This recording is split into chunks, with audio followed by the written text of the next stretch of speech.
সালাম। আসসালামু আলাইকুম স্যার। ওয়ালাইকুম আসসালাম। উপস্থিতি তো মোটামুটি ভালো দেখা যাচ্ছে। শুরু করে দিই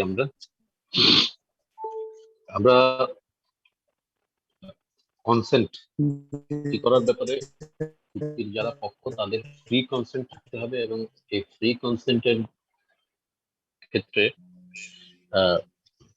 কোন কোন কোন কোন অবস্থার পরিপ্রেক্ষিতে যদি চুক্তির কোনো পক্ষের কনসেন্ট নেওয়া হয় বা চুক্তি করার ব্যাপারে তার সম্মতিটা নেওয়া হয়ে থাকে, সেক্ষেত্রে সেটা ফ্রি কনসেন্ট বা তার স্বেচ্ছায় প্রদত্ত সম্মতি হিসেবে বিবেচ্য হবে না। এটা নিয়ে আমরা গতদিন আলোচনা শুরু করেছিলাম। তার মধ্যে আমরা কি কয়টা বিষয় নিয়ে আলোচনা করেছিলাম, কয়টা সিচুয়েশন? দুইটা স্যার। কি কোয়েশ্চেন বা ভয় ভীতির মাধ্যমে যদি সম্মতি আদায় করা হয়ে থাকে, আনডিউ ইনফ্লুয়েন্স বা অনৈতিক প্রভাব খাটিয়ে যদি সম্মতি আদায় করা হয়ে থাকে। এরপরে যেটা আছে সেটা হচ্ছে ফ্রডের বাংলা কি? প্রতারণা। চিটিং। এটাতে প্রতারণা। ফ্রডের বাংলা চিটিং না, ফ্রডের কৌশল করে নেওয়া। এটা হচ্ছে সিনোনিমাস বা সমার্থক শব্দ হচ্ছে চিটিং। হ্যাঁ, কৌশল করে অর্জন করা। কৌশল বলতে তো কৌশল যদি বলেন, এখন আপনি কি বলবেন? আইনজীবী যখন হবেন, আইনজীবী অ্যাডভোকেটের বাংলা অর্থ যখন খুঁজতে যাবেন, দেখবেন অ্যাডভোকেটের বাংলা হচ্ছে আইনজীবী। আবার দেখবেন এই আইনজীবীরা যখন পরস্পরকে সম্বোধন করে, অথবা কোনো আদালতের বিচারক যখন সম্বোধন করে, তখন বলে বিজ্ঞ কৌশলী। এখন আইনজীবী হিসেবে মক্কেলের সাথে কৌশল প্রয়োগ করা, এটা কি বেআইনি কিছু বা অনৈতিক কিছু? সুতরাং কৌশল বললে এটা সবসময় খারাপ মানে বোঝা যাবে না। আচ্ছা, বিষয়টা হচ্ছে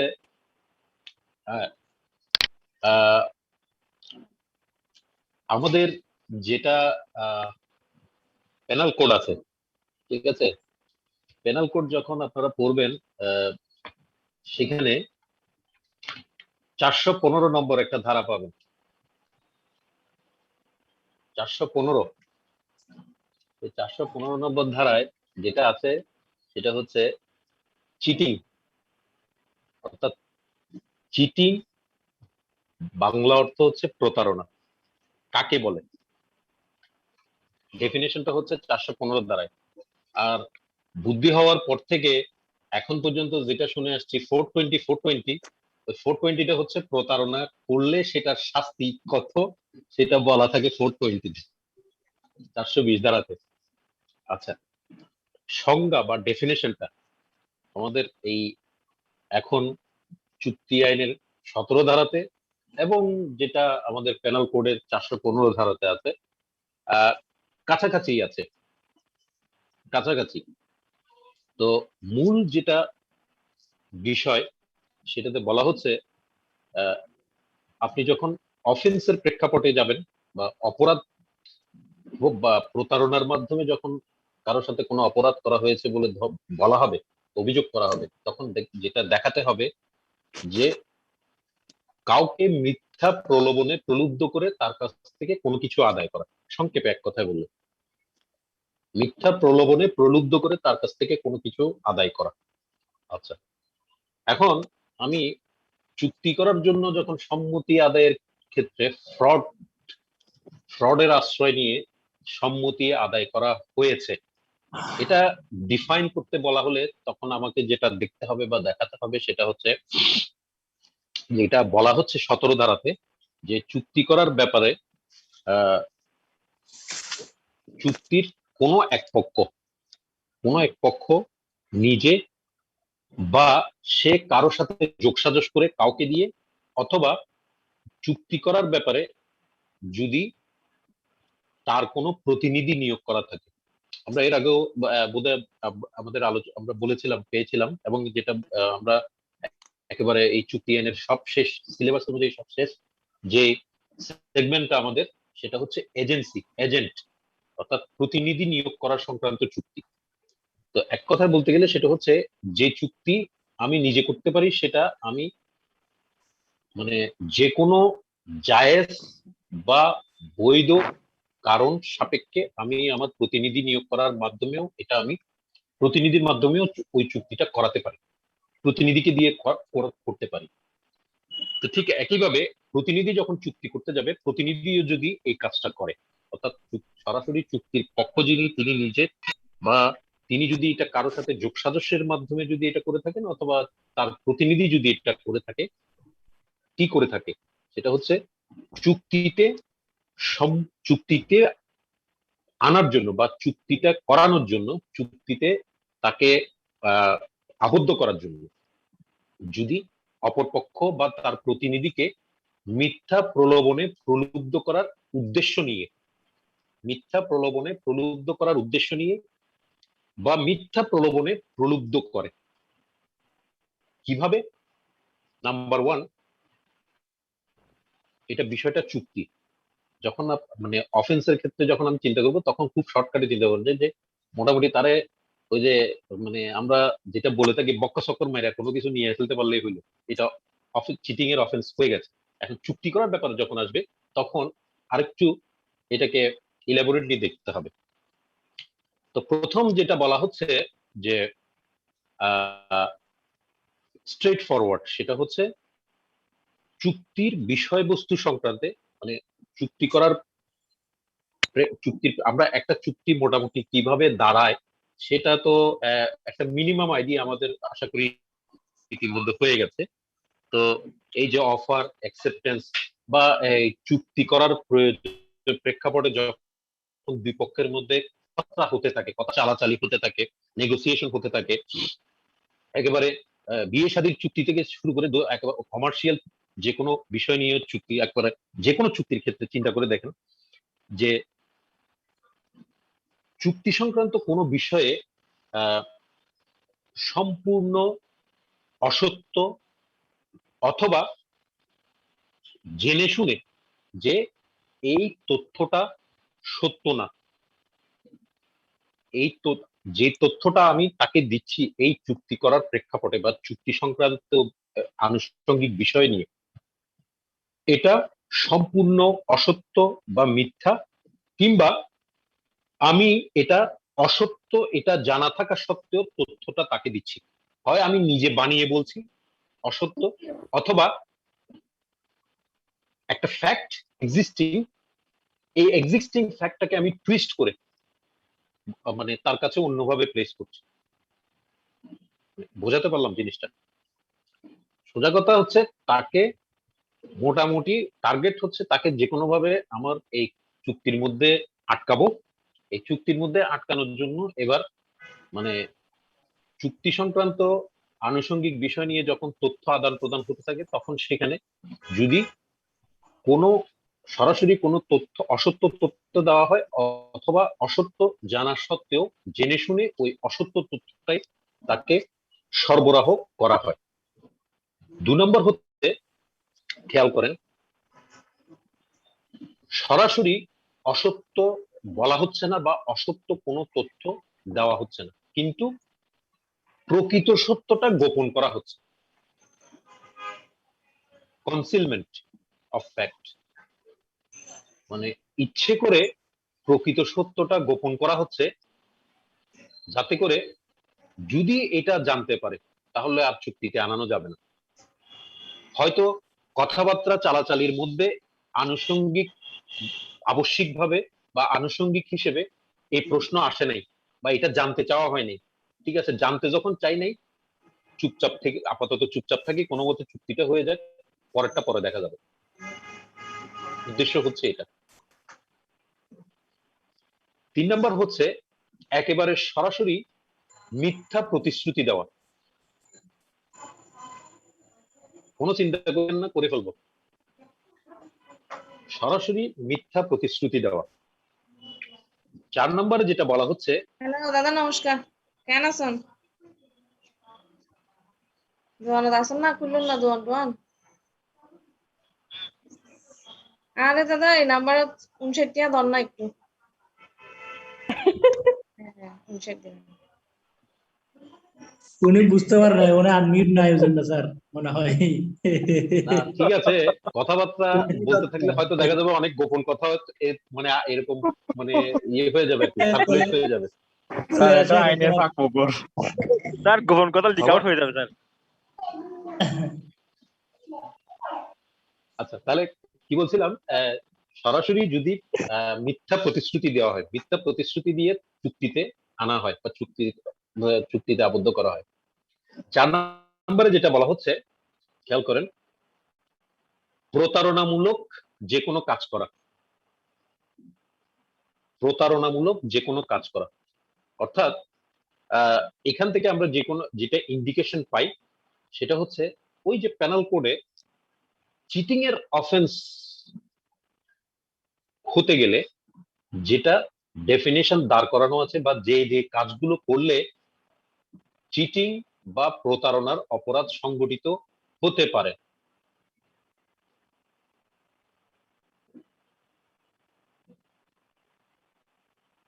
দাদা কেন শুন,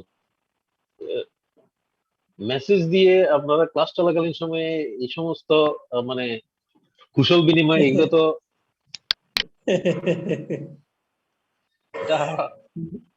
আমরা দাদারা সব ভালো আছি। আচ্ছা, যেটা বললাম যে মানে এমন কোন কাজ করা যে কাজটা প্রতারণামূলক কাজ হিসেবে আইন দ্বারা সাব্যস্ত। এক কথায় বলতে গেলে এ ধরনের যে কোনো কাজ করার মাধ্যমে যদি সম্মতি আদায় করা হয়ে থাকে। এরপর 5 নম্বরে যেটা বলা হচ্ছে, কোন বিশেষ আইন দ্বারা, একটা তো বললাম এটা পেনাল কোড, যেটা এটা হচ্ছে খেয়াল রাখবেন আমাদের এটা অপরাধ নির্ধারণকারী সাধারণ আইন, জেনারেল ল।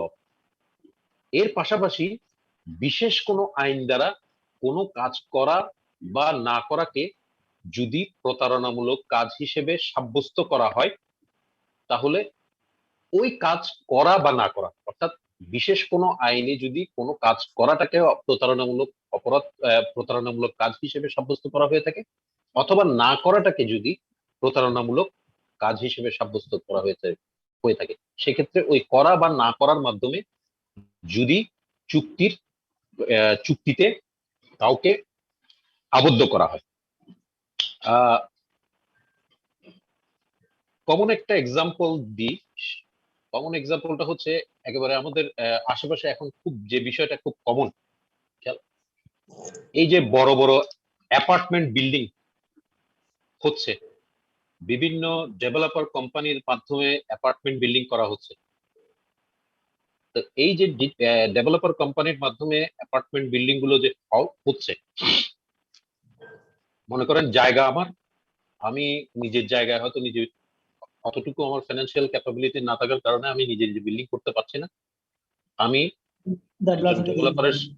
ডেভেলপারের সাথে একটা চুক্তি করলাম, চুক্তিবদ্ধ হওয়ার মাধ্যমে তাকে দিয়ে তার সাথে আমার সাথে চুক্তি হলো যে সে বিল্ডিং করবে, বিল্ডিং থেকে সে আমাকে একটা পার্সেন্টেজ, 40, 50, 60 বা একটা যে কোনো একটা নির্দিষ্ট পার্সেন্টেজ বিল্ডিং এর শেয়ার দিবে। এর পাশাপাশি হয়তো টাকা পয়সা বা আরো আনুষঙ্গিক যে সমস্ত লেনদেন বা অন্যান্য বিষয়, এর মধ্যে বিল্ডিং কিভাবে করবে, বিল্ডিং এর মধ্যে কি ধরনের ম্যাটেরিয়ালস ব্যবহার করবে, কতদিনের মধ্যে কনস্ট্রাকশনের কাজ শেষ করবে, কনস্ট্রাকশনের কাজ শেষ করতে না পারলে কি হবে, আমি এই কাজ শুরু করার জন্য তাকে কিভাবে কি কি বিষয়ে তাকে কোঅপারেট করব, এই সমস্ত বিষয়গুলো নিয়ে একটা তার সাথে আমার সাথে ধরেন চুক্তি হচ্ছে। তো এই যে চুক্তিটা হচ্ছে তার সাথে আমার সাথে, এটা হচ্ছে চুক্তি আইন অনুযায়ী হচ্ছে। এখন এই যে এই সেক্টরটা যখন র্যাপিডলি গ্রো করা শুরু করলো, তখন 2010 সালে গিয়ে এই আইন করা হচ্ছে রিয়েল এস্টেট উন্নয়ন ও ব্যবস্থাপনা আইন 2010। এই সমস্ত মানে এই ভূমির মালিক এবং ডেভেলপারদের মধ্যে এই অংশীদারির ভিত্তিতে মানে ভূমির মালিকের জায়গায় যে ডেভেলপার বিল্ডিং করবে এই বিষয়গুলোকে রেগুলেট করার, নিয়ন্ত্রণ করার জন্য বা রেগুলেট করার জন্য আইন করা হচ্ছে, আইন করা হলো। ঠিক আছে, তো সেই আইনের মধ্যে আপনারা যদি পড়ার সুযোগ হয়ে থাকে পড়বেন, দেখবেন 27 নম্বর একটা ধারা রাখা হয়েছে এভাবে, ডেভেলপার কর্তৃক প্রতারণামূলক অপরাধের দণ্ড। কি প্রতারণামূলক অপরাধ? সেটা বলা হচ্ছে যে ডেভেলপার যদি ভূমির মালিকের সাথে চুক্তি সম্পাদন করার পর সে চুক্তি অনুযায়ী কোনো কার্যক্রম যদি গ্রহণ না করে, অথবা কাজ করেছে ফেলে রেখে চলে যাচ্ছে, অথবা ভূমির মালিককে যদি সে চুক্তি অনুযায়ী যে সমস্ত আর্থিক সুবিধা বা যে সমস্ত সুবিধা দেওয়ার কথা এই সমস্ত এগুলো যদি সে না করে, বলা হচ্ছে যে সেটা একটা প্রতারণামূলক অপরাধ হিসেবে গণ্য হবে।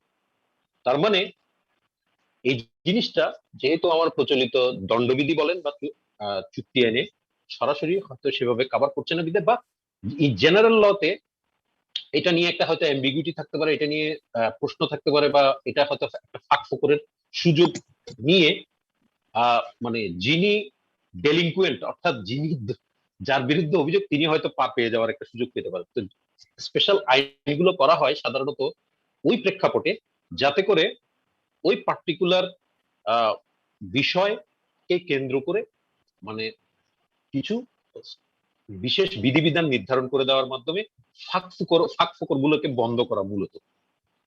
তো এখন যেটা দেখতে পাচ্ছি, তাহলে এই যে বলা হচ্ছে বিশেষ কোনো আইন দ্বারা কোনো কাজ করা বা না করা এটা প্রতারণামূলক কাজ হিসেবে সাব্যস্ত হবে। তাহলে এই যে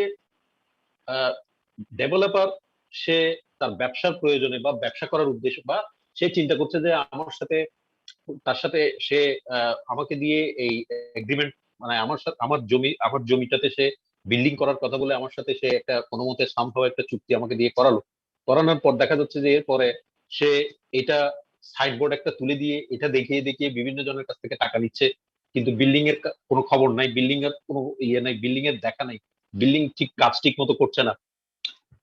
এই জিনিসটাকে নিয়ন্ত্রণ করার জন্যই এখানে আইনে আলাদাভাবে এটাকে ডিফাইন করে দেওয়া হচ্ছে যে এই ধরনের কাজগুলো যদি ডেভেলপার করে থাকে তাহলে সেটা এই আইনের প্রেক্ষাপটে, এই বিশেষ আইনের প্রেক্ষাপটে সেটা প্রতারণামূলক কাজ হিসেবে সাব্যস্ত হবে। এবং প্রতারণামূলক কাজ হিসেবে সাব্যস্ত হলে তাহলে স্বাভাবিকভাবে আমার এই যে 17 ধারাতে যেটা ফ্রি কনসেন্টের ক্ষেত্রে যেটা একটা নেগেটিভ ইম্প্যাক্ট, অর্থাৎ এই যে প্রতারণার মাধ্যমে যদি কনসেন্ট আদায় করা হয়ে থাকে তাহলে এটাও আমার এই যে প্রতারণার মাধ্যমে কনসেন্ট আদায় করা হয়েছে এটা মোটামুটি ধরে নেওয়া যাবে। আচ্ছা, এটার ব্যাপারে আর কারো কোনো প্রশ্ন আছে? এই মানে ফ্রডের ব্যাপারে কারো কোনো প্রশ্ন আছে? আচ্ছা, প্রশ্ন থাকলে প্রশ্ন আপাতত চিন্তা করতে থাকেন, এটা মেবি হয়তো আমাদেরকে আবার একটু ব্যাক করতে হতে পারে, কারণ এর পরের সেগমেন্ট যেটাতে যাব আমরা সেটা এবং এই ফ্রড দুটো আপাত দৃষ্টিতে মনে হতে পারে কাছাকাছি বা একই, কিন্তু দুটোর মধ্যে তারপরেও একটা ডিফারেন্স আছে, সেটা হচ্ছে মিসরিপ্রেজেন্টেশন, মিথ্যা বা অসত্য তথ্য প্রদানের মাধ্যমে, মিথ্যা অসত্য তথ্য প্রদানের মাধ্যমে যদি চুক্তির করার ব্যাপারে চুক্তির কোনো এক পক্ষের সম্মতি যদি আদায় করা হয়ে থাকে। আচ্ছা, তো 18 ধারাতে যেটা বলা হচ্ছে যে এই মিসরিপ্রেজেন্টেশন বলতে কোন কাজটাকে বা কোন কোন কাজগুলোকে বোঝাবে। তো এখানে তিনটা কাজের কথা বলা হচ্ছে বা তিন ধরনের সিচুয়েশনের কথা বলা হচ্ছে যেগুলোর প্রেক্ষাপটে তথ্য আদান প্রদান হলে সেটা মিসরিপ্রেজেন্টেশন বা অসত্য তথ্য আদান প্রদান হয়েছে বলে ধরে নেওয়া হবে বা গণ্য করা হবে। তো এখানে প্রথমেই যেটা বলা হচ্ছে, খেয়াল করেন, আমরা ফ্রডের বেলায় যে জিনিসটা পাচ্ছি এবং এই যে এখানে যে কথাটা বলছিলাম যে আবার ব্যাক করতে হতে পারে, সেটা হচ্ছে একটা প্রশ্ন হয়তো কমন হিসেবেও চলে আসতে পারে, কমন আনকমন বা কমন হোক আনকমন হোক, সেটা হচ্ছে যদি আপনাকে বলা হয় হতে পারে যে ফ্রড এবং মিসরিপ্রেজেন্টেশন দুটোর মধ্যে ডিফারেন্স ক্রিয়েট করার জন্য বা দুটোর মধ্যে ডিফারেন্স দেখানোর জন্য, যে কারণে একটু আগে বলছিলাম যে দুটো প্রাথমিকভাবে দুটো একই মনে হলো বা কাছাকাছি মনে হলেও দুটোর মধ্যে যে ডিফারেন্সটা, ফ্রডের বেলায় আমরা যেটা পাচ্ছি সেটা হচ্ছে ইচ্ছে করে জেনে শুনে মিথ্যা তথ্য দেওয়া বা জানা আছে এটা মিথ্যা, জানা থাকা সত্ত্বেও এই মিথ্যা তথ্যটা সরবরাহ করা।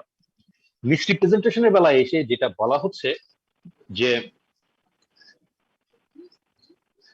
ইচ্ছে করে এখানে মিথ্যা তথ্য সরবরাহ করার ব্যাপার থাকবে না। এখানে যেটা আছে সেটা হচ্ছে আমি এই চুক্তি করার প্রেক্ষাপটে, সাপোজ আমার সাথে চুক্তিটা হবে, আমি এই চুক্তি সংক্রান্ত ব্যাপারে যে আমার কাউন্টার পার্ট অর্থাৎ চুক্তির অপর পক্ষ, যে পক্ষের সাথে আমার চুক্তি হবে তার সাথে যখন তথ্য আদান প্রদান করছি, তাকে যে তথ্য আমি দিচ্ছি সেটা আমি সত্য বলে দিচ্ছি, সত্য হিসেবে জেনে দিচ্ছি।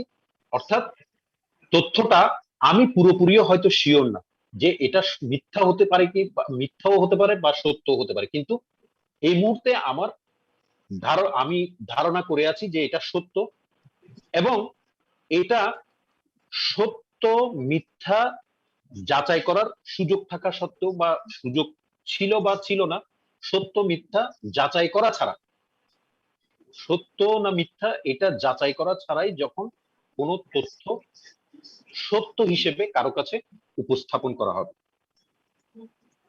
ফ্রডের বেলায় হচ্ছে ইচ্ছে করে অসত্যটাকে সত্য বলে উপস্থাপন করা হচ্ছে। আর এখানে এসে যেটা আমরা পাচ্ছি সেটাতে বলা হচ্ছে যে এখানে ইচ্ছে করে মিথ্যা বলা হচ্ছে না।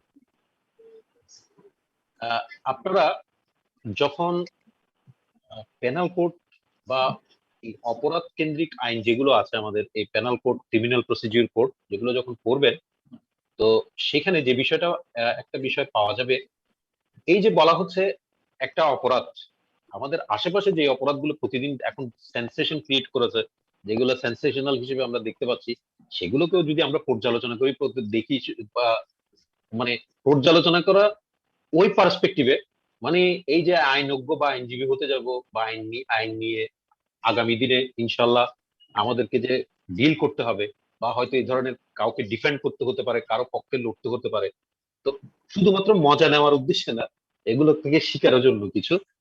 তো সেখানে অপরাধের বেলায় দেখা যাচ্ছে যে যে দুই ধরনের প্রেক্ষাপট আসে, যে একজনের ক্ষেত্রে বলা হচ্ছে সে কয়েকজনে মিলে হয়তো অপরাধ করেছে, অপরাধের বেলায় বলা হচ্ছে যে এই কাজ করেছে, ও ওই কাজ করেছে, ও ওই কাজ করেছে। আর আরেকজন দেখা যাচ্ছে যে সে যেখানে গিয়ে যে জায়গায় অপরাধটা হয়েছে সে হয়তো ওখানে ওই সিনে নেই, মানে ক্রাইম সিন যেটাকে বলে, অপরাধ করার স্থান বা ঘটনাস্থল, সেখানে তার উপস্থিতি পাওয়া যাচ্ছে না, কিন্তু সে হয়তো মাস্টার মাইন্ড বা কনস্পিরেটর, ষড়যন্ত্রকারীদের মধ্যে একজন হিসেবে আছেন। আবার ঠিক আরেকটা একই রকম যেটা আছে সেটা হচ্ছে যে যেমন আমি গাড়ি চালিয়ে যাচ্ছি, হঠাৎ করে গাড়ির সামনে কেউ এসে পড়লো, গাড়ি আমি স্পিড কন্ট্রোল করতে পারলাম না, অ্যাক্সিডেন্ট হওয়ার পরিপ্রেক্ষিতে মানুষটা মারা গেল। এটাও আমরা টর্ট আইনে যখন যাব সেখানেও পাবো বিষয়টা, তবে আমাদের যে প্রচলিত অপরাধ নিয়ন্ত্রণকারী আইন পেনাল কোড, সেই পেনাল কোডে আমরা যখন হত্যা সম্পর্কিত যে বিধিবিধানগুলো আপনারা যখন করবেন, মার্ডার, তো হত্যার বিষয়টা এখানে দুইভাবে আসবে। একটা হচ্ছে অপরাধমূলক নরহত্যা, কালপেবল হোমিসাইড, আর আরেকটা হচ্ছে মার্ডার। তো দুটোর ক্ষেত্রে শাস্তির মাত্রাও ভিন্ন হবে। কেন?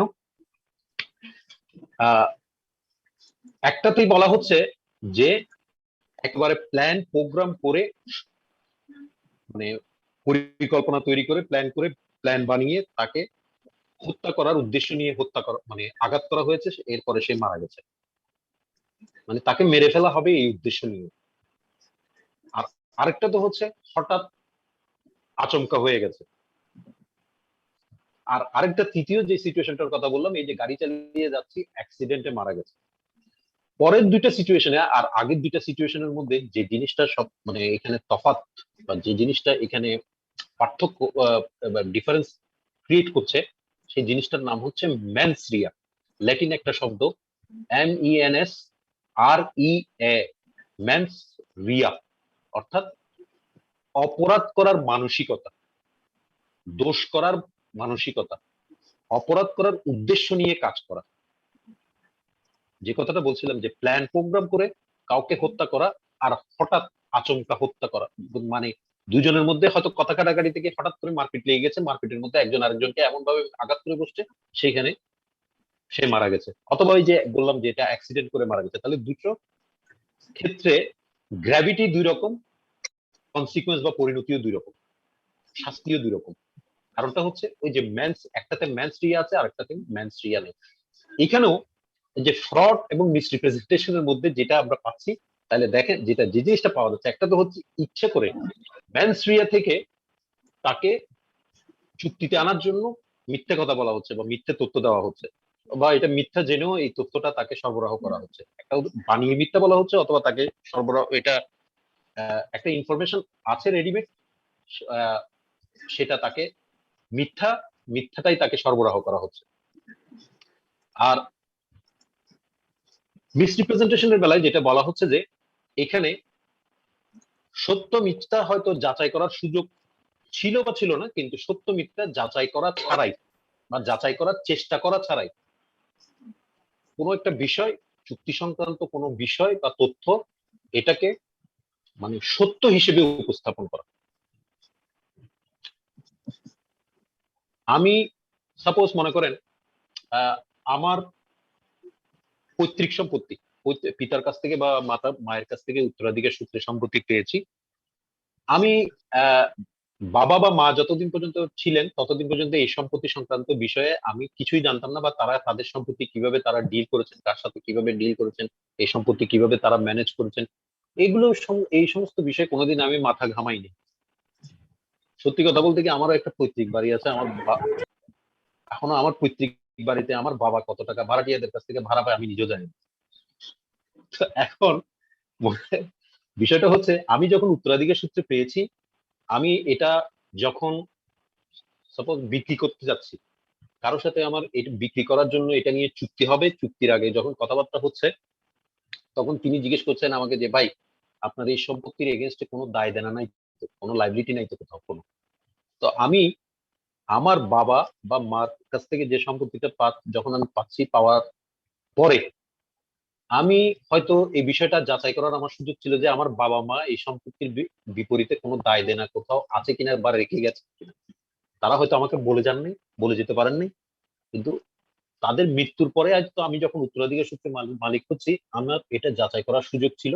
হয়তো সুযোগ ছিল, সুযোগটা আমি আমি ইচ্ছে, এটাকে নেগলিজেন্স বলে ব্যাপারটাকে। যখন টর্ট আইনে যাব আমরা, তখন সেখানে এই বিষয়টা আসবে, মেইনলি টর্ট আইনে নেগলিজেন্টলি আমি এটা হয়তো জানি নেই বা জানার চেষ্টাও করিনি। তো আমি জানি যে কোনো, আমার জানা মতে কোনো দায় দেনা নেই, কারণ আমাকে কোনোদিন যখন বলে যায়নি, আমি জানি যে আমার দায় জানার মতে আমার এই সম্পত্তি, আমার বাবার এই সম্পত্তি সম্পূর্ণ এনকামব্রেন্স ফ্রি, মানে নির্দায় নিষ্কণ্টক। তো অ্যাকর্ডিংলি আমি যখন তথ্যটা দিচ্ছি, যিনি কেনার জন্য কথাবার্তা বলছেন তার সাথে যখন আমার তথ্য আদান প্রদান হচ্ছে, আমি তো তাকে বললাম যে ভাই, আমি এটা কোনো দায় দেনা নাই বা আমার জানা মতে কোনো দায় দেনা নাই। তো এখানে আরেকটা বিষয় আসবে, সেটা